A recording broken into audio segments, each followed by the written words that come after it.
Oh, just figured I'd take a quick video of the Jake's do-it-yourself trans brake kit for a 4L80. I just tore my wife's transmission down to put one in, and figured I'd take a quick video in case somebody ever got hung up on something like I did in the past. But I just drilled the center support, or the direct drum, I'm sorry, and I got that drilled. Comes out. Take this seal out here, and then you put it back together. That thing's done. And you come over here. Says to pull the center support out. I don't really see why you need to take the center support out. I just reached in here with a pick and took the second ring. That guy. Here's your first ring. Second ring is gone. There's your third ring. So I just took the second ring out. Didn't see a need to pull it all apart for that. Here's the old ring.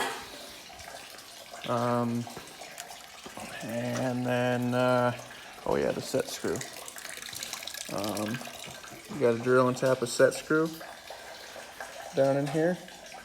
That's its location on the valve body, or on the case. So that's drum tap, 5/16 tap. And then, I really think, one thing that I ran into personally that screwed me up, why I had to ask Jake for clarification. The directions here, it shows on the pin, this here pin, it shows a groove ground in the side of it.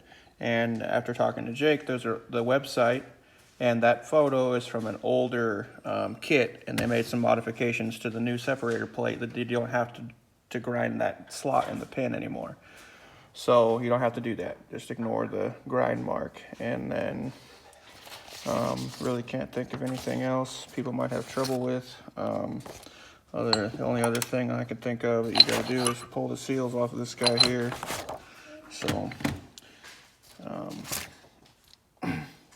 yeah, should take care of any questions, I would think. The only other issue I had with the D1 kit, and it was nothing to do with the D1 kit.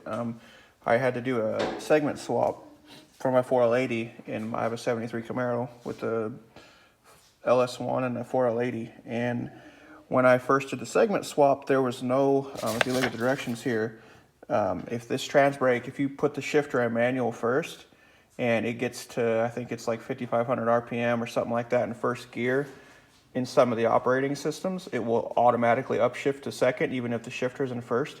If it does that, it will engage the trans brake and lock the back tires up. So I had to message a friend of mine and that does a lot of tuning, and he was able to find me, I'm not sure exactly what he did, but he changed my operating system to where I had manual control over the D1 settings in the tune, so that I was able to stop that from being able to upshift, because the original operating system that I found the segment swap for, I could not tune the manual first gear portions of the tune, so it would upshift and engage the trans brake. So that's the only other thing I can think of to watch out for. I've got this same kit in a 700 wheel horsepower twin turbo Trans Am, and it's been completely flawless for a couple years, and a stock 4L80 with a PTC converter, and that trans brake works fucking awesome. Have no complaints, especially not for $200 or $250. So